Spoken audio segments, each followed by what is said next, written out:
A minha nora deixou-me o filho dela após a morte do marido, dizendo: ele agora é problema teu. Eu criei-o com a minha reforma. Mal tínhamos para comer. Aos 18 anos, ele recebeu uma herança de 250 mil. Ela correu logo com um advogado. Eu desabei a chorar, mas o meu neto pegou-me na mão e disse: avó, o espetáculo vai começar. Hoje faço 68 anos. E o meu Ricardo, o meu rapaz, faz 18. Neste dia, o silêncio no nosso minúsculo apartamento parece especialmente denso. Cheira a livros antigos, a um fraco chá de camomila e a algo mais subtil. O odor dos anos vividos que se impregnou no papel de parede desbotado, cujo padrão há muito que deixei de distinguir. A nossa mesa de festa é a velha mesa da cozinha, coberta por uma toalha limpa, mas remendada, onde mal cabemos os dois. Nela, 2 pires, cada um com um ovo cozido, perfeitamente branco e liso. No centro da mesa, um pequeno bule com o bico lascado. Não temos açúcar há 2 semanas, mas não faz mal, habituamo-nos. Ricardo está sentado à minha frente. Como cresceu? Já não é um menino, não. Alto, magro, com o olhar sério dos olhos escuros, exatamente como o pai, como o meu Tiago. Ele olha para o seu ovo, depois para mim, e um sorriso subtil aparece no canto dos seus lábios. Nisto se resume a nossa vida. Nestes sorrisos silenciosos, numa compreensão mútua que não precisa de palavras. Somos um só, 2 fragmentos de um único destino, unidos ao longo de 18 anos de luta. Parabéns, avó, diz ele baixinho. A voz dele é agora completamente de homem, grave.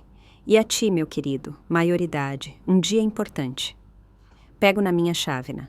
O chá está pálido, quase transparente, mas quente. O calor espalha-se pelo meu corpo, afugentando por um instante o arrepio eterno que vive nos meus ossos. Olho para o meu neto. No seu cabelo escuro, as partículas de pó dançam num raio de sol que se infiltra pela janela poeirenta. Eu dei-lhe tudo.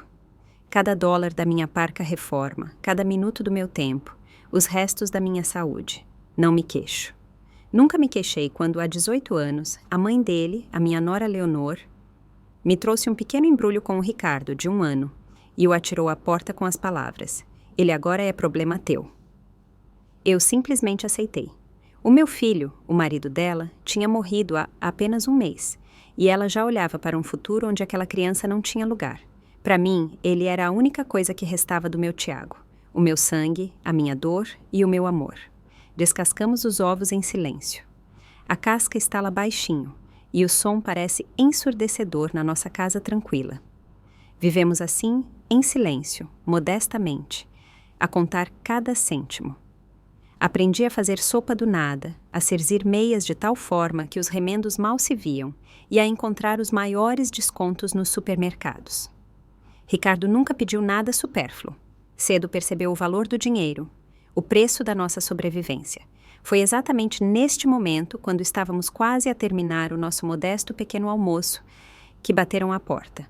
Não o toque da vizinha de Quitéria a pedir sal. Este toque era diferente, seco, insistente, oficial. Ricardo e eu trocamos um olhar. Ninguém nos visita. Eu abro, diz Ricardo, levantando-se. Ouvi-o girar a fechadura apertada. Uma voz de carteiro, desconhecida, cansada. Carta registrada, para Ricardo Faria. Assine, por favor. Ricardo voltou à cozinha, segurando um envelope branco grosso nas mãos. Tinha carimbos, selos, o nome de um banco qualquer. O meu coração apertou-se com ansiedade. Os bancos nunca trazem boas notícias. Normalmente, exigem o reembolso de dívidas, que graças a Deus não tínhamos, porque ninguém nos dava crédito. O que é isso? Perguntei num sussurro. Ricardo abriu o envelope com cuidado. Os olhos dele percorriam as linhas do documento oficial. Viu seu rosto ficar tenso. Como a surpresa deu lugar à perplexidade total. Ele ficou em silêncio por tanto tempo que eu não aguentei. Ricardinho, não fique escalado. O que aconteceu? Ele levantou os olhos para mim. Havia um choque neles que eu nunca tinha visto. Avó, aqui diz... Engoliu em seco. Que o pai me deixou uma herança. Foi aberta uma conta fiduciária no banco. Fica acessível hoje, no dia do meu 18º aniversário. Fiquei petrificada. Tiago deixou uma herança. O que poderia ele ter deixado? Ele não tinha nada. Ele e eu vivíamos tão modestamente como eu agora com o Ricardo. Que herança, meu filho? Deve ser um erro. Ricardo abanou a cabeça sem tirar os olhos do papel. Aqui está o número da conta e o valor, avó. Diz $250 mil. $250 mil. O número soou na nossa pequena cozinha como um tiro. Era irreal, monstruoso. Não cabia na consciência. Olhei para as rachaduras no teto, para o frigorífico velho que zumbia como um animal a morrer, para os nossos 2 pires vazios dos únicos ovos. 250 mil. Não podia ser. É uma brincadeira cruel e de mau gosto. Não tivemos tempo de dizer mais nada. Não tivemos tempo sequer de perceber o que aquele número significava, salvação ou maldição. Bateram a porta de novo, mas desta vez o toque era diferente. Agressivo, exigente, como se alguém tentasse arrombar a nossa porta frágil. Ricardo foi abrir e eu fiquei sentada, paralisada. No momento seguinte, ouvi uma voz que não ouvia-se há 18 anos, mas que reconheceria entre 1000. A voz da minha nora, Leonor, fria como gelo. Ela entrou na cozinha sem se descalçar. Ao longo dos anos, ela mal tinha mudado. O mesmo rosto cuidado e mimado, no qual estava fixada uma máscara de desprezo. Um casaco caro, o cheiro forte de um perfume estranho que imediatamente encheu todo o espaço, expulsando o nosso cheiro habitual de pobreza. Atrás dela, como uma sombra, entrou um homem de fato rigoroso, com um sorriso de autossatisfação no rosto e uma pasta brilhante. Leonor percorreu a cozinha com um olhar de nojo, detendo-o na nossa mesa de festa. Os seus lábios torceram-se. As notícias, vejo, já vos chegaram. Sibilou ela, olhando não para mim, mas para além de mim. O homem avançou. Os seus sapatos caros rangeram de forma desagradável no nosso linóleo rachado. Simão Costa, advogado, apresentou-se ele, sem estender a mão. Visto que a senhora Noera Leite é a mãe de Ricardo Tiago Faria, ela é também a gestora natural da sua fortuna. Fortuna, ele chamou-lhe assim. Senti-me tonta. Olhei para Leonor, para aquela mulher estranha e cruel que fora esposa do meu filho, e não consegui dizer uma palavra, e ela deu um passo na minha direção. Os seus olhos estavam mortos, vazios. Não havia nada neles, nem arrependimento, nem piedade, nem sequer ódio. Apenas um cálculo frio e profissional. Ele agora é o meu problema, disse ela, acenando na direção de Ricardo. E o meu lucro. O Dr. Costa preparou os papéis que vais assinar. Ela sorriu. Seremos generosos e deduziremos os teus serviços do custo da comida que ele comeu. Embora, a julgar por esta pocilga, não seja muito. Considera isto uma taxa de aluguer pela tutela não autorizada do meu filho. As suas palavras atingiram-me como um chicote. Tutela não autorizada, custo da comida, aluguer. 18 anos da minha vida, do meu amor, do meu sacrifício, ela avaliou em alguns termos contabilísticos. Todo o mundo que eu tinha construído tão cuidadosamente para Ricardo ruiu num instante. Toda a dor que eu tinha guardado em mim durante todos estes anos, todas as humilhações, todo o medo, tudo subiu das profundezas da minha alma e afogou-me. Fiquei sem ar. Tudo à minha frente ficou turvo. Uma onda quente e salgada de traição e horror queimou a minha garganta. E eu, incapaz de me conter mais, desatei a chorar alto, amargamente, inconsolavelmente, como não chorei nem no dia da morte do meu Tiago. Ouvi os meus próprios soluços a ecoar nas paredes da pequena cozinha. Um som patético e humilhante.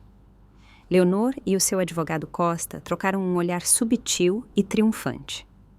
Para eles, eu já era um problema resolvido. Uma velha a chorar, quebrada e derrotada. Viram diante de si uma presa fácil, e nesse exato momento algo se quebrou. O choro parou, não se desvaneceu, não acalmou, mas parou abruptamente. Tão de repente, como se alguém dentro de mim tivesse fechado a torneira. Dei uma inspiração curta e convulsa, e o silêncio instalou-se. Um silêncio frio e ensurdecedor na minha cabeça.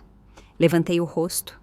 As lágrimas ainda não tinham secado nas minhas bochechas, mas os meus olhos já estavam secos. pestanejei e o mundo, antes turvo e confuso, adquiriu uma clareza implacável e gelada. Vi cada ruga de autossatisfação nos olhos de Costa. Vi o vinco de nojo na boca de Leonor. Vi a partícula de pó na lapela do seu casaco caro. E percebi. Naquele momento, com uma clareza cristalina e impiedosa, percebi que esta seria a última vez. A última vez que esta mulher, que qualquer pessoa, me faria chorar. Durante 18 anos, carreguei a dor como uma dor surda e lancinante. A dor pelo meu filho, pela minha vida arruinada, permiti que essa dor me tornasse fraca, vulnerável. Baixei a cabeça, aceitei os golpes, vivi num medo constante e agora, olhando para os olhos mortos da minha nora, senti que essa dor dentro de mim não desapareceu. Não, ela endureceu. Transformou-se de água em aço. Algo duro e frio endireitou-se ao longo da minha espinha, e parecia que até senti fisicamente que me tinha tornado mais alta. A mudança interior estava completa. A velha e assustada Yolanda tinha morrido. No seu lugar estava sentada outra mulher, aquela que eu própria quase tinha esquecido. Ricardo, que tinha permanecido imóvel todo este tempo, sem tirar os olhos de mim, viu tudo. Ele não se assustou com esta mudança. No seu rosto, não havia surpresa, apenas uma compreensão silenciosa e profunda. Ele sabia. Ele esperava por isto. Avançou na minha direção. A sua sombra cobriu-me por um instante daqueles dois. Inclinou-se e pegou na minha mão. A palma dele era quente e forte. Ele apertou os meus dedos, e este gesto não era consolo. Era um sinal. Avó! Sussurrou ele tão baixo que mal se ouviu. O espetáculo começa. Um único aceno de cabeça, um movimento pequeno e brusco. Sim, Ricardinho, começa. Levantei-me da cadeira lentamente, muito lentamente. Cada articulação rangia, mas não dei importância. Ignorei Leonor e Costa como se não estivessem na sala, como se fossem apenas mobiliário desagradável que ali tinha acabado por acaso. Passei por eles em direção à velha escrivaninha que estava no canto. Tinha-me sido deixada pela minha mãe, madeira escura e gasta, com cheiro a naftalina e a recordações. Era a única ilha da minha vida normal passada que eu tinha preservado. Havia sempre uma pequena chave no bolso do meu roupão velho. Coloquei-a na fechadura de uma das gavetas. O trinco soou invulgarmente alto no silêncio que se instalou. Leonor e Costa observavam em silêncio. A sua confiança inicial foi substituída por uma leve perplexidade. Devem ter pensado que eu ia buscar Valeriana ou os documentos do apartamento para provar o meu direito de viver aqui. Estúpidos! Abri a gaveta. Era o meu arquivo, o meu forte. Durante 18 anos, guardei aqui a minha vida, a minha dor, a minha arma. Tirei 2 coisas. A primeira era um livro de contabilidade grosso e volumoso com uma capa de cartão gasta. As páginas estavam amareladas pelo tempo, os cantos dobrados. A segunda era um maço de cartas, envelopes velhos e amarelados, cuidadosamente amarrados com uma fita de cetim desbotada. A fita que eu tinha usado no cabelo no meu casamento. Voltei para a mesa. Movia-me sem pressa, com uma dignidade que não sentia há longos anos. Senti os olhares dele sobre mim, o dela cheio de desprezo, o dele cheio de curiosidade condescendente. Aproximei-me da mesa e pousei o livro de contabilidade. Caiu com um baque surdo e pesado, levantando uma nuvem de pó invisível. Olhei diretamente nos olhos do advogado. Os meus óculos velhos aumentavam um pouco, e eu sabia que o meu olhar lhe parecia estranho, ilegível. Permiti que o silêncio pairasse por mais um momento, deixando o peso deste momento assentar completamente na sala. Mencionou as despesas, Sr. Costa, disse eu. A minha voz não tremeu. Estava calma, serena e absolutamente desprovida de emoção. Tenho os registros, de 18 anos, cada cêntimo gasto em pão, cada uniforme escolar, cada antibiótico. Por alguns segundos, o silêncio pairou na sala. As minhas palavras, simples e secas, pareciam ter absorvido todo o ar. Leonor e Costa trocaram um olhar. No olhar dela havia uma perplexidade pura e incontaminada, como se eu tivesse falado uma língua estrangeira. No dele, vislumbrou-se um segundo de confusão, que foi imediatamente substituído por uma expressão de superioridade profissional. Ele viu diante de si uma velha que tirou um caderno antigo. O cenário era-lhe familiar e compreensível. Ele sorriu baixinho, com um canto da boca. Não era bem um sorriso, mas sim uma curta e condescendente expiração de ar pelas narinas. Como é? Querida. Ele arrastou as palavras, como se as estivesse a provar e as achasse divertidas. Olhou para o livro grosso que eu tinha pousado na mesa. Depois, fez um movimento que eu me lembraria para o resto da vida. Não afastou o livro, não o pegou para folhear. Estendeu um dedo, bem cuidado, com a unha perfeitamente aparada e com nojo, mal tocando a capa gasta, empurrou o meu livro de contabilidade de volta para mim através da mesa. Foi um movimento cheio de um desprezo tão concentrado, tão absoluto, que foi mais alto do que qualquer bofetada. 18 anos da minha vida, 6.570 dias de humilhação e luta, reduzidos a um único gesto preguiçoso e desdenhoso. As suas listas de compras são muito sentimentais, avó, disse ele. E a própria palavra avó soou na sua boca como um insulto, como uma forma de me colocar no meu lugar, na categoria de velha senes. Mas não tem absolutamente nada a ver com o caso. Esta é uma questão jurídica, não uma discussão doméstica. A lei está do lado da mãe, a herdeira direta, e as suas. Ele acenou vagamente na direção do livro. As suas contas podem arrancar uma lágrima a uma vizinha caridosa, mas num tribunal não valem o papel em que estão escritas. Neste momento, Leonor riu. Não foi um riso de alegria, foi um som seco e estridente, parecido com o tilintar de vidro a partir. Um riso que era uma arma, destinado a humilhar, a esmagar, a mostrar-me toda a insignificância dos meus esforços. Ainda lá contar tostões, velha?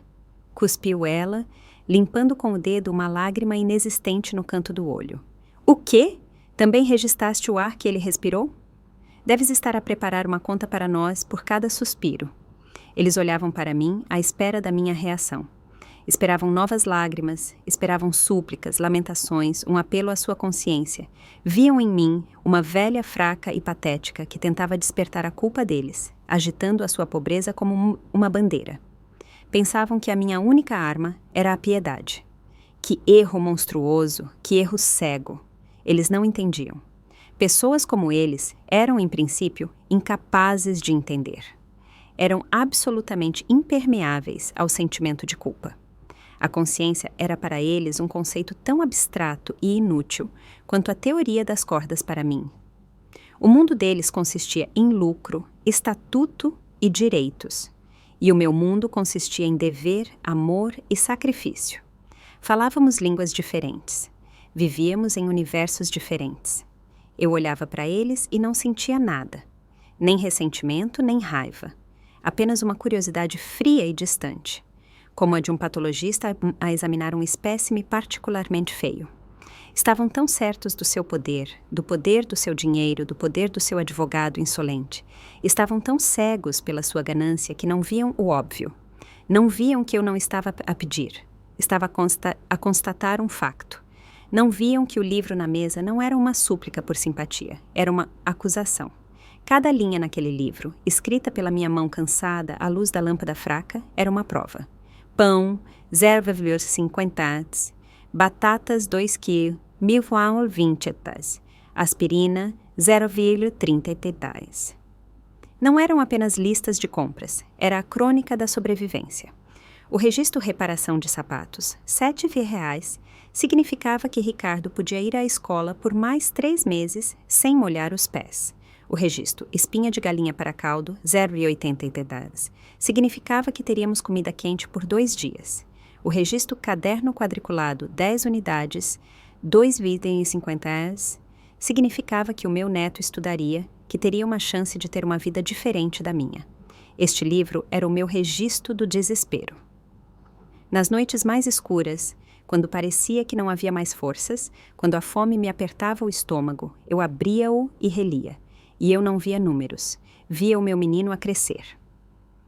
Eles viram apenas listas de compras sentimentais. A arrogância deles era o seu calcanhar de Aquiles. A ganância tornava-os surdos e cegos. Eles subestimaram-me, descontaram-me, e este foi o seu principal erro, o seu erro fatal. Eu calei-me, deixando-os saborear a sua aparente vitória. Deixei-os inebriarem-se com a sua superioridade. Deixei-os acreditar que o jogo já estava ganho. Um ator que se curva demasiado cedo parece tolo, e o espetáculo deles estava apenas a começar. Ou melhor, a parte deles do espetáculo estava a terminar. A minha estava a começar. Costa, satisfeito com o efeito produzido, ajeitou a sua gravata impecável e pousou a sua pasta brilhante na mesa, ao lado do meu livro humilhado e afastado. As fechaduras estalaram. Agora que a parte sentimental terminou, disse ele em tom profissional, passamos aos negócios reais. Tirou da pasta uma pilha organizada de papéis, folhas brancas e crocantes com cabeçalhos impressos e selos azuis. Colocaram-se na mesa como uma mancha nítida e estranha, contrastando com o meu velho livro de contabilidade e gasto. Ele espalhou-os com prazer visível, como um jogador a colocar um astrunfo na mesa. A minha cliente, a senhora Leite, começou ele com um tom oficial e gélido, onde não havia lugar para dúvidas ou compaixão, apresenta uma ação judicial para anular o testamento. Ele fez uma pausa, deixando-nos absorver o peso destas palavras. Ricardo encolheu-se ao meu lado, sentiu com todo o meu corpo. Temos todas as razões para acreditar, continuou Costa, tamborilando com a unha bem cuidada na folha de cima, que o documento foi redigido pelo seu falecido filho, Tiago Manuel Faria, sob a influência de grande agitação emocional, num estado em que não podia estar totalmente ciente dos seus atos. Leonor estava atrás dele, com os braços cruzados. No seu rosto, uma expressão de virtude ofendida. Ela era a viúva que tinha sido injustamente prejudicada. O papel perfeito.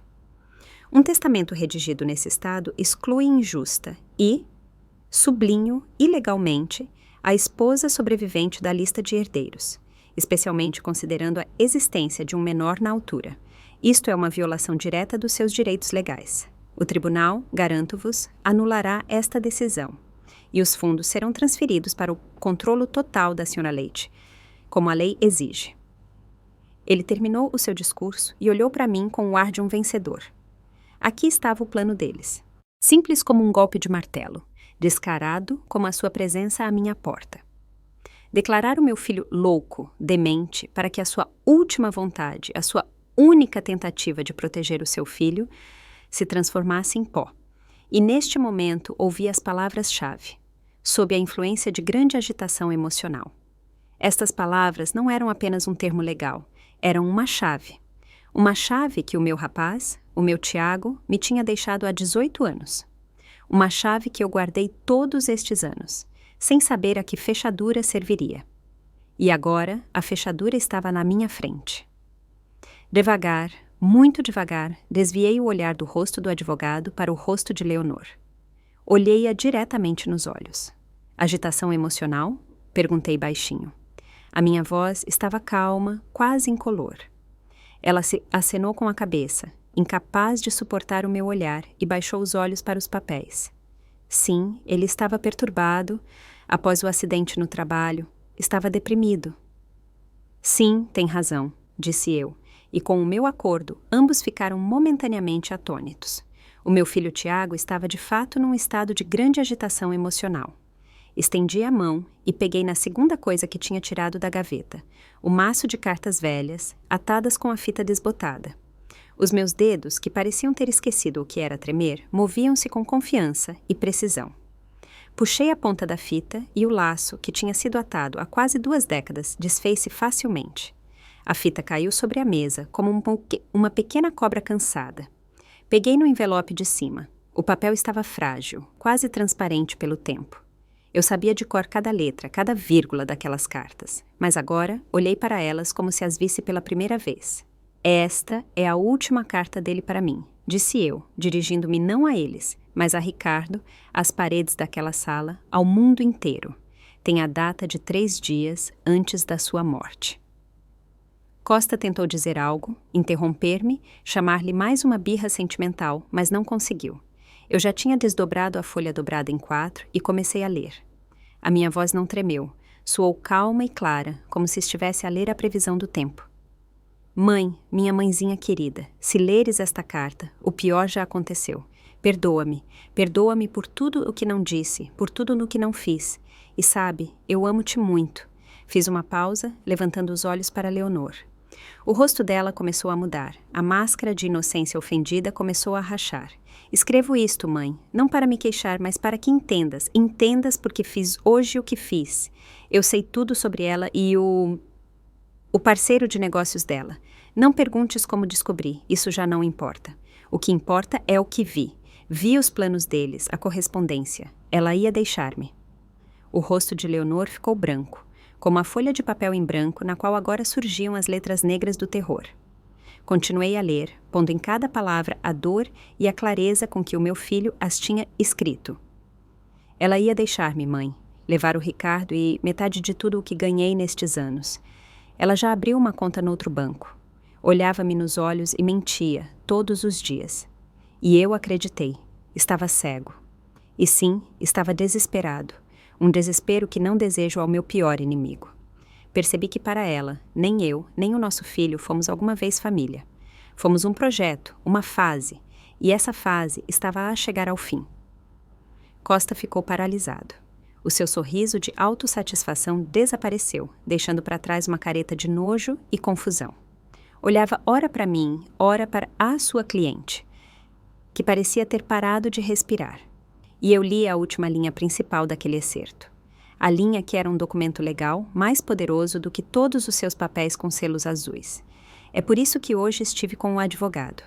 Criei o fundo fiduciário, todas as minhas poupanças, tudo com o que consegui juntar, estou a transferir para lá. É dinheiro para o meu filho, só para ele. E eu sei, mãe, eu sei que se algo me acontecer, ela vai abandoná-lo. Não vai gastar tempo nem energia com ele. Por isso, peço-te, mãe, és a única pessoa em quem confio. Pousei a folha na mesa. O papel velho caiu sobre a toalha quase sem som, mas o silêncio que se seguiu foi ensurdecedor. Pressionava os ouvidos, engrossava, tornava-se quase palpável. Naquele silêncio, as palavras do meu filho, as palavras de Tiago, continuavam vivas. Penduradas no ar viciado da nossa cozinha como fantasmas, como juízes, como testemunhas irrefutáveis. És a única pessoa em quem confio. O chão jurídico sob os pés de Costa não apenas tremeu, abriu-se. Transformou-se num abismo, e ele caía nele, perdendo pelo caminho o seu brilho, a sua confiança, o seu futuro. O seu rosto, que há um minuto era tão mimado e convencido, adquiriu em segundos um tom terroso e doentio. Vi uma veia a pulsar na sua têmpora sob a pele fina.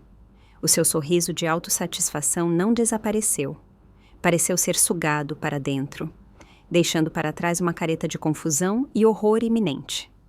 Ele não olhava para mim, olhava para a carta na mesa, como se fosse uma cobra venenosa pronta a atacar.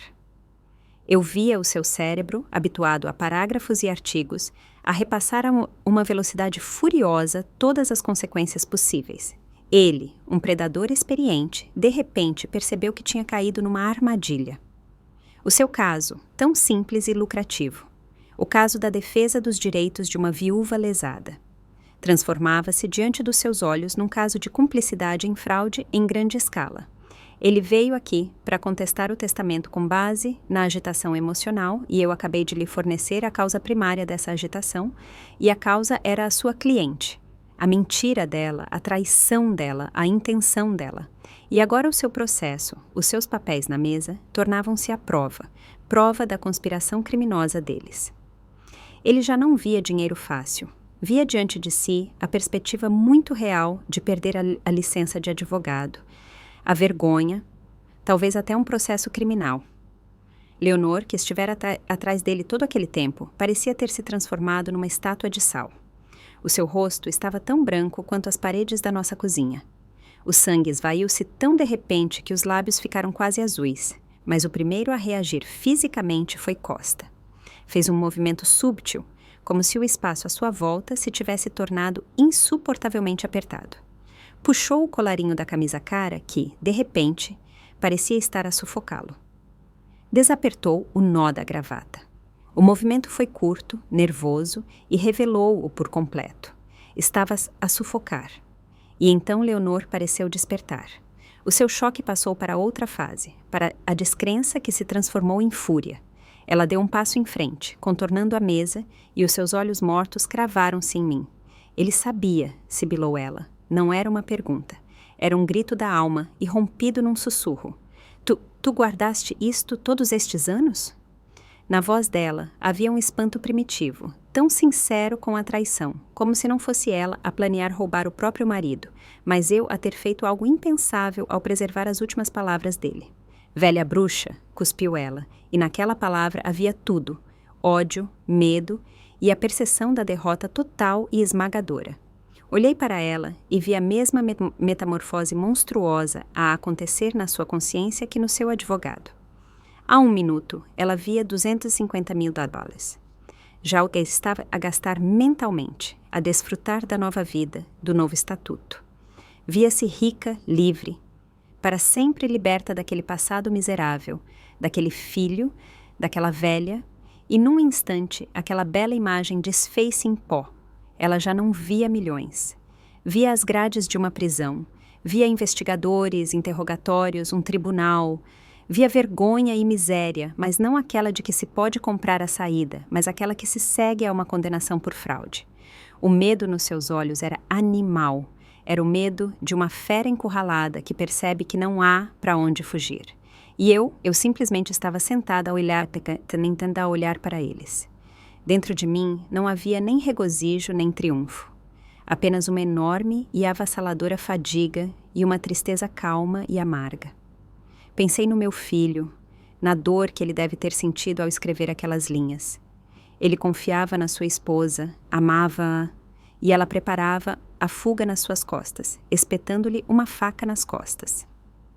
De repente, imaginei-o tão claramente, sentado à mesa, curvado sobre aquela folha de papel, traçando com a sua caligrafia familiar aquelas palavras terríveis, cheias de dor. E agora, aqui, naquela cozinha pobre, eu estava a cumprir a sua última vontade. Estava a proteger o seu filho. Estava a restabelecer a justiça. Não era um espetáculo, era o meu dever materno, o meu dever humano perante a memória do meu rapaz. A carta estava na mesa entre nós.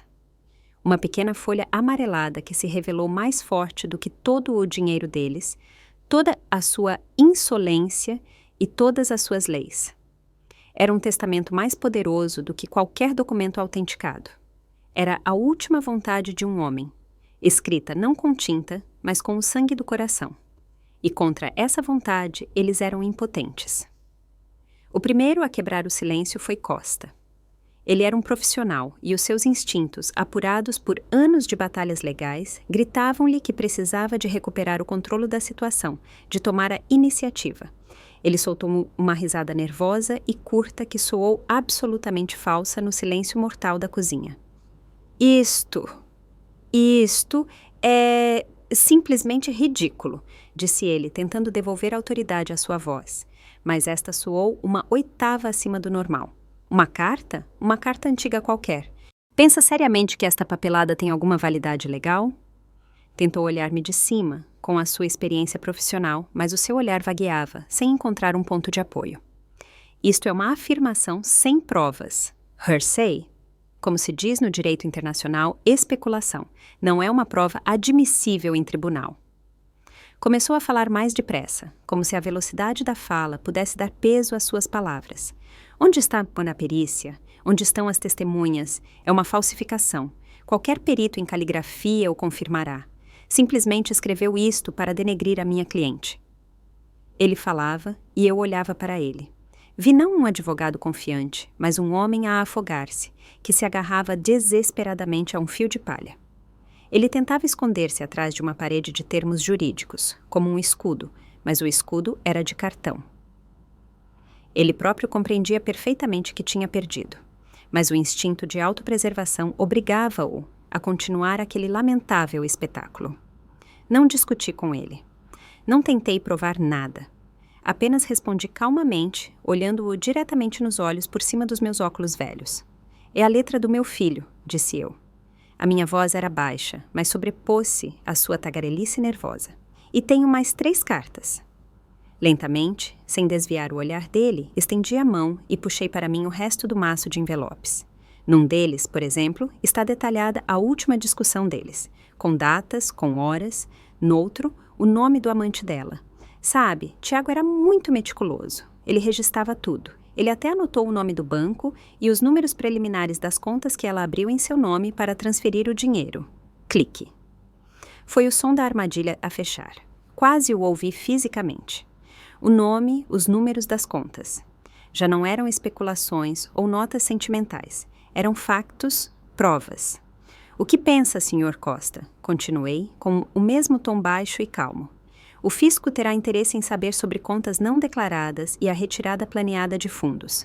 Tenho a certeza de que darão grande atenção à informação de uma mãe de luto que só quer proteger a herança do seu neto. Cheque mate.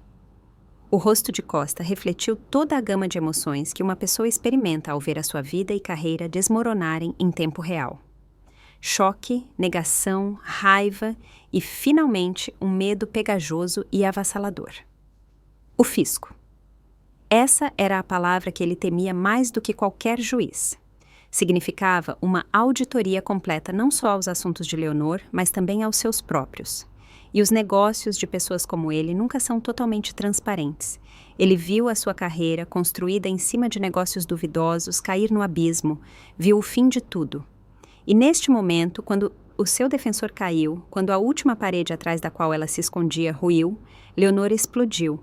Toda a sua compostura, todo o seu cálculo frio, toda a sua máscara de civilidade caíram, expondo uma essência feia, distorcida pela raiva e pelo medo. Foste tu, guinchou ela, apontando para mim com o dedo da manicure perfeita. A sua voz tornou-se aguda e desagradável. Foste tu que fizeste tudo isto. Tu o puseste contra mim, sempre me odiaste, desde o primeiro dia. Passou para o grito e a nossa pequena cozinha pareceu ficar ainda mais pequena, incapaz de conter aquela onda de ódio puro e incontaminado. Envenenaste a vida dele com as tuas eternas críticas, a tua miséria, a tua inveja. E depois, quando ele se foi, viraste-te para o meu filho. Envenenaste a mente dele, 18 anos, a deitar veneno nos ouvidos dele, a pô-lo contra a própria mãe. Ele é meu. Estás a ouvir? Ele é meu filho. Não tens direitos sobre ele. És apenas uma velha invejosa. Ela gritava, engasgando-se com as palavras. O seu rosto estava roxo, as feições bonitas distorcidas para lá do reconhecimento. Foi a última tentativa desesperada. Quando os fatos te atingem na cara, só resta uma coisa: virar a realidade de cabeça para baixo. Acusar a vítima, transformar a verdade em mentira e a mentira em verdade. Ela não estava a tentar convencer-me. Estava a tentar convencer-se a si mesma de que não era ela o monstro. Que era eu. Eu estava sentada em silêncio, a ouvi-la. Não sentia dor pelos seus insultos. Não sentia raiva. Sentia apenas vazio. Havia algo profundamente trágico naquele espetáculo. Uma mulher que tinha tudo. Um marido que a amava, um filho lindo, e que trocou tudo isso pela ilusão de riqueza. Agora estava no meio da minha cozinha pobre, a vomitar maldições, perdendo a última coisa que lhe restava, a dignidade humana. Eu queria responder, dizer-lhe que ela própria tinha feito a sua escolha, que ninguém tinha envenenado o seu filho a não ser ela própria, com a sua ausência, com a sua traição. Mas eu não tive tempo. Ricardo, que estivera ao meu lado todo aquele tempo, silencioso e imóvel como uma rocha, deu um passo em frente. Não se colocou à minha frente para me proteger fisicamente. Não, ele colocou-se de forma a ficar entre mim e ela. Colocou-se como uma fronteira, uma linha que ela nunca mais cruzaria. Naqueles poucos minutos, ele parecia ter envelhecido mais 10 anos. Não era o meu rapaz, não o jovem magro, a quem eu acabara de desejar os parabéns pela maioridade. Era um homem que olhava para a mulher que o tinha dado à luz sem ódio, sem ressentimento, com um veredicto frio e final nos olhos. Tu abandonaste-me, disse ele. A voz dele estava calma, mas havia nela a firmeza do aço, temperado por 18 anos de espera. Tu chamaste-me um problema. Fez uma pequena pausa e depois virou a cabeça e olhou para mim. E no seu olhar estava todo o amor, toda a gratidão e toda a ligação inquebrável que existia entre nós. E ela, disse ele, olhando de novo para Leonor, chamou-me filho. Fez silêncio por mais um segundo, deixando que aquelas palavras simples a trespassassem. A conversa acabou. As palavras de Ricardo caíram no silêncio como pedras atiradas para um poço fundo. Eram finais, irrevogáveis. Era o fim, e todos na sala o perceberam. Leonor ficou imóvel com a boca entreaberta. A sua fúria deu lugar a uma confusão vazia. Olhava para o seu filho, mas via diante de si um estranho, uma pessoa desconhecida que acabara de lhe proferir a sentença. Mas Costa, mesmo encurralado, não seria ele próprio se não tentasse encontrar uma última saída. Era um rato num navio a afundar-se, e estava disposto a roer qualquer buraco para se salvar. Viu uma gota de suor escorrer pela sua testa. Ele limpou-a com as costas da mão, e aquele gesto, tão simples e humano, destruiu completamente a sua imagem de predador todo-poderoso e confiante. Estava assustado, realmente assustado. Tossiu. A sua voz agora soava menos autoritária e mais bajuladora, quase implorando. Ouçam, começou ele, dirigindo-se a todos de uma vez. A mim, a Ricardo, às paredes. Tudo isto é muito sujo, muito desagradável para todas as partes. Ele tentava criar a aparência de negociação, a aparência de que ainda tinham algumas cartas na manga. Por que levar o caso a tribunal? Por que lavar a roupa suja em público? Pensem na reputação, na memória do vosso filho. Ele acenou na minha direção. Pensem no futuro do jovem. O seu olhar disparou para Ricardo. Estes litígios, estes escândalos, deixarão uma cicatriz para o resto da vida. Este era o seu último estratagema. Quando a ameaça não funciona, o recurso é o cuidado. Falso, hipócrita, mas no seu mundo, aparentemente funcionava muitas vezes. Por que não resolvemos isto de forma amigável? Ele deu um passo em frente. O seu tom tornou-se ainda mais confidencial, como um gesto de boa vontade, para mostrar que ninguém queria nada de mal. A minha cliente, ele olhou rapidamente para Leonor, que o olhava com esperança desesperada, está disposta a um acordo. Ela assinará todos os papéis necessários, a renúncia total a quaisquer futuras reclamações, em troca de, digamos, uma compensação simbólica. Fez uma pausa, avaliando a nossa reação. Estávamos em silêncio. 5%, atirou ele.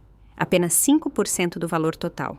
$1 milhão para evitar um escândalo público, para pôr fim a esta história desagradável de uma vez por todas. Ali estava, o último gambito. Um suborno disfarçado de acordo amigável. Ele estava a oferecer-nos comprar o nosso silêncio por $1 milhão. Estava a oferecer-nos tornarmos-nos cúmplices da sua mentira, apenas por um preço mais baixo. Leonor, ao ouvir isto, parecia ter revivido. Uma esperança insana brilhou nos seus olhos. Era a sua última chance. A chance de não sair de mãos vazias. A chance de salvar a face. Sim, exclamou ela. A voz dela tremia de ganância e alívio. 1 milhão, só 1 milhão.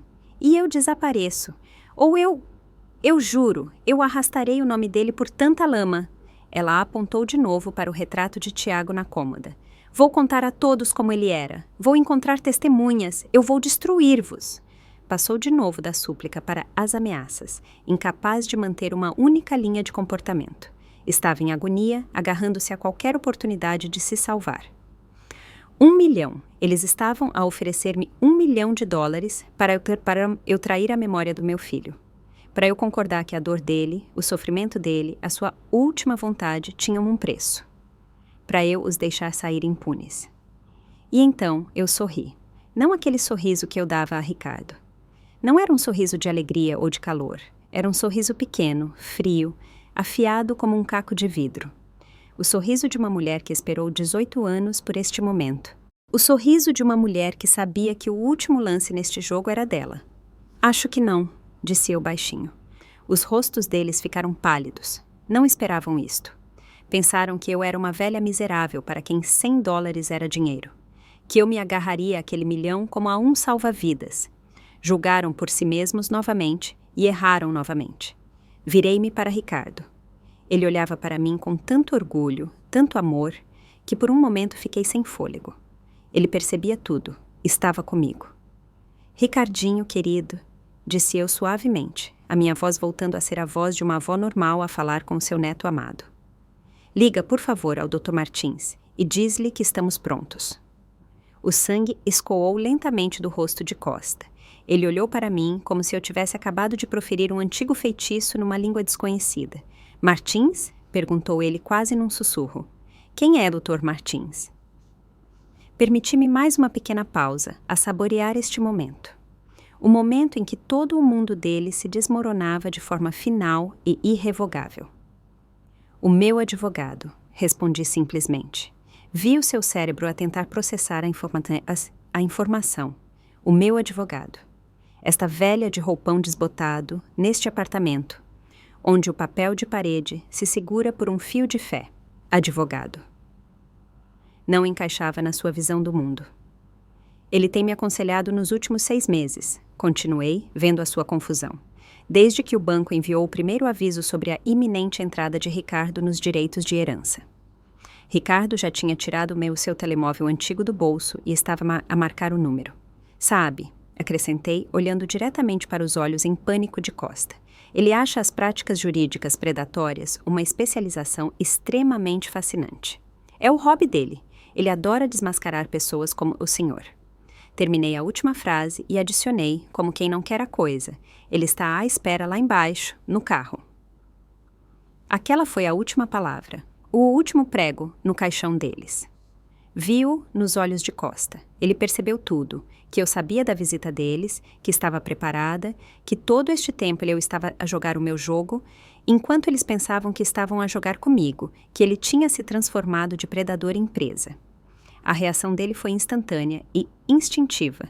Não disse mais nada, nem olhou para Leonor. Simplesmente agarrou a sua pasta da mesa com tanta força que os papéis que ele tinha tirado voaram pelo chão. Virou-se e correu quase a fugir da cozinha, do apartamento. Ouviu seus sapatos caros a baterem nas escadas. Corria da vergonha, da exposição, do fim da sua carreira. Leonor ficou sozinha, no meio da sala. Olhava para a porta aberta, por onde o seu defensor, a sua última esperança, acabara de fugir. Depois, desviou o olhar para mim, para Ricardo, para os papéis espalhados no chão. O rosto dela estava absolutamente vazio, devastado. Todas as máscaras caíram. Fúria, ódio, ganância. Restava apenas uma casca. A derrota era total. Ela estava sozinha no centro do território inimigo, sem exército, sem armas, sem futuro. Estava no centro da minha cozinha pequena e pobre, que acabara de se tornar o local da sua esmagadora derrota final. Ela não se mexeu. Por alguns segundos longos e intermináveis, ela apenas ficou ali, como uma boneca de porcelana cujo mecanismo se tinha avariado. Depois, muito lentamente, virou-se. Nos seus movimentos não havia vida, não havia vontade. Não olhou nem para mim, nem para Ricardo. O seu olhar estava vazio. Aproximou-se da porta, abriu-a em silêncio e saiu. Ouvimos os passos dela no patamar da escada, lentos, arrastados, incertos. Os passos de uma mulher velha e derrotada. Depois, a porta de entrada do prédio bateu e tudo ficou em silêncio. Fechei a porta do nosso apartamento atrás dela, girei a chave na fechadura. O clique do metal soou ensurdecedor. Encostei a testa à madeira fria da porta. A guerra tinha terminado. Na nossa pequena casa, instalou-se o silêncio. Mas já era um silêncio diferente. Não aquele silêncio opressor e pobre a que nos habituamos. Era o silêncio do vazio, o silêncio após a tempestade. O primeiro gole de ar puro após uma doença longa e sufocante. Era o primeiro suspiro da nossa nova vida. Passaram-se 6 meses. A luz do sol inunda a cozinha. Reflete-se nos armários brancos e brilhantes, cintila na superfície cromada do novo bule e forma manchas quentes na mesa de madeira clara. A cozinha é espaçosa, luminosa. Cheira a café fresco, a papel e a algo mais, subtil. O cheiro de uma nova vida tranquila. Não é uma mansão, não é um palácio, é um escritório, o nosso lugar. Na porta de vidro fosco, no corredor, estão gravadas palavras simples, mas tão importantes para mim. Fundo Tiago Faria. Estou sentada a uma mesa e há papéis à minha frente, mas não são contas de eletricidade e gás, nem talões de supermercado que eu arquivei escrupulosamente durante 18 anos. São destinos humanos, pedidos de ajuda. Já não sou uma reformada a sobreviver com tostões. Sou uma fundadora. Sou alguém que agora pode ajudar. Na folha de cima, a fotografia de uma mulher idosa, muito parecida comigo, e de um rapazinho de casaco gasto. A petição foi escrita à mão, numa caligrafia miúda e envelhecida. Solicito ajuda para comprar calçado de inverno e roupa quente para o meu neto, Arthur, de 8 anos. Crio-o sozinha. Leio estas linhas e algo se aperta dentro de mim. Conheço muito bem esta dor. Lembro-me do medo de cada inverno. Lembro-me de pôr cartão nos sapatos gastos do Ricardo para que ele não molhasse tanto os pés. Pego na caneta, cara e pesada. Um presente de Ricardo. A minha assinatura assenta no papel, firme e confiante. Aprovar. Atribuir o valor total. Pouso a petição na pilha. Aprovados. E fecho os olhos por um momento. Lembro-me de um dia, há cerca de um mês. Foi o primeiro dia verdadeiramente frio de novembro. O vento gelava até os ossos e o meu casaco velho, que eu usava há, parece, uma eternidade, já não protegia. Todas as suas costuras foram remendadas muitas vezes. O forro estava cuidadosamente cerzido em vários sítios, mas era velho, e o frio penetrava nele como um traidor. E pela primeira vez em 20 anos fui a uma loja a sério, não ao mercado, não a uma loja de segunda mão. A uma loja grande e luminosa no centro da cidade, onde as roupas estavam penduradas em cabides, não amontoadas. Andei pelos corredores por muito tempo, acanhada como uma rapariga da aldeia. Toquei nos tecidos, na lã macia, na cachemira suave. Para mim era outro mundo. A vendedora, uma jovem simpática, abordou-me várias vezes, oferecendo ajuda, mas eu apenas abanei a cabeça. Era algo muito pessoal, era o meu ritual. E encontrei-o. Um casaco de lã simples, cinzento escuro, sóbrio, sem adornos desnecessários, quente e muito digno. Fui ao provador, vesti-o. Assentou na perfeição. Era leve, mas senti imediatamente o calor a envolver-me. E fiz o que era mais importante para mim. Passei a mão por dentro, por baixo da aba, e passei os dedos no forro. Estava liso, perfeitamente liso, sedoso, fresco, sem uma única costura, sem um único remendo, inteiro, novo. Neste momento percebi o que era a verdadeira riqueza. Não são os números na conta bancária. É a sensação de um forro inteiro, sem remendos. É a sensação de que já não precisas de remendar e consertar a tua vida, que podes permitir-te algo inteiro, novo, teu. Estava naquele provador e chorava em silêncio, mas eram lágrimas completamente diferentes. Eram lágrimas de libertação. A porta da cozinha abre-se suavemente e Ricardo entra.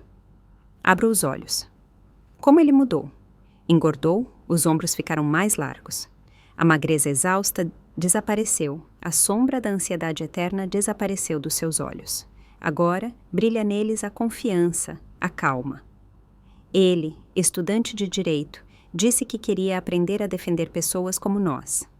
Estende-me uma chávena, não a nossa velha, lascada, mas uma nova, de porcelana branca e bonita. Aqui está, avó, o teu chá. Estiveste outra vez demasiado tempo com os papéis. Aceito a chávena e os meus dedos tocam nos dele. As mãos dele são quentes e fortes. Obrigada, meu querido. Ele senta-se à minha frente, bebe um gole da sua chávena. Estamos em silêncio. Continuamos a não precisar de muitas palavras. O que há aí? Ele acena para a pilha de petições. Várias coisas. Muitos idosos, como eu, avós, avós, que criam os netos. Uma senhora precisa de pagar uma cirurgia aos olhos da neta. Outra, de comprar lenha para o inverno. Ele acena com a cabeça. O rosto fica sério. Fizemos tudo certo, avó. Sim, meu filho, tudo certo. Ele olha pela janela, depois de novo para mim. Estava a pensar. Lembrei-me, no nosso antigo prédio, vivia uma família no 3º andar, porta 4. Acho que tem 3 filhos e o pai cria-os sozinho. A mãe abandonou-os. Vi-o há pouco. Está completamente exausto. Talvez devêssemos ajudá-los? Diretamente, sem petição, simplesmente ajudamos. Olho para o meu neto e o meu coração enche-se de um orgulho e de um amor que parecem que não vão aguentar. O dinheiro não o estragou. Não o tornou insensível ou arrogante. Apenas revelou o que sempre esteve nele, um coração enorme e bondoso. Ele não está a tentar fugir do nosso passado. Ele quer voltar lá para estender a mão. Claro, Ricardinho, respondo. Claro que vamos ajudar. Faz uma lista do que precisam primeiro. À noite, quando o trabalho está terminado, saio para a pequena varanda que se junta ao nosso escritório. Lá embaixo, a cidade estende-se. Milhões de luzes acendem-se. O ar está fresco e frio. Estou de pé, aconchegada no meu novo casaco quente, a olhar para aquele brilho infinito de luz. Não estou a pensar nos 250 mil. Quase nunca penso neles. O dinheiro é apenas uma ferramenta, nada mais. Como um martelo ou uma pá. Pode-se construir com eles ou pode-se destruir. Ricardo e eu decidimos construir. Estou a pensar no silêncio. Naquele silêncio que se instalou em mim, na ausência do zumbido baixo e constante de medo que me acompanhou durante todos aqueles 18 anos. O medo de que não houvesse dinheiro para a comida. O medo de que Ricardo adoecesse e eu não tivesse dinheiro para os medicamentos. O medo da conta do gás. O medo de o frigorífico se avariar de repente. Esse medo era o meu companheiro eterno. Estava em cada célula do meu corpo, envenenando cada dia, cada hora, cada minuto, e agora não está. E no seu lugar há silêncio, profundo, calmo, pacífico. Isto é liberdade. Isto é riqueza. É o respirar da paz. É a dignidade que tentaram tirar-me, mas não conseguiram. É a força silenciosa e justa. Uma força conquistada com lágrimas e sacrifício. Uma força que agora servirá não para uma vingança, mas para a criação. Olho para as luzes da cidade, respiro fundo, calmamente, e pela primeira vez em muitos, muitos anos, sinto que estou em casa, no meu lugar, em paz. Aqui termina a história de Yolanda. Uma história de força silenciosa, amor maternal e justiça que esperou pela sua hora durante longos 18 anos. É uma história não tanto sobre dinheiro, mas sobre a dignidade que não se pode comprar ou tirar. Sobre como uma mulher, aparentemente frágil, armada apenas com a verdade e a sua vontade inabalável, conseguiu enfrentar a ganância e o cinismo, transformando anos de sofrimento no alicerce de um futuro novo e brilhante.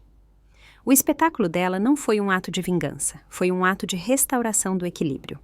A última lição que ela deu àqueles que viam no seu neto apenas um bilhete de lotaria. Mas o que pensam, queridos ouvintes? Será que ela fez tudo certo? O seu cálculo frio, a sua preparação de 18 anos para esta batalha decisiva, foi o único caminho certo? Ou haveria lugar para o perdão nesta história? O que teriam feito no lugar dela?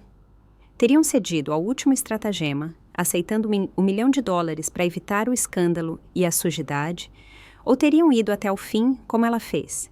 O caminho dela é um caminho de luta justa ou de um ressentimento frio e contido que finalmente encontrou a sua saída?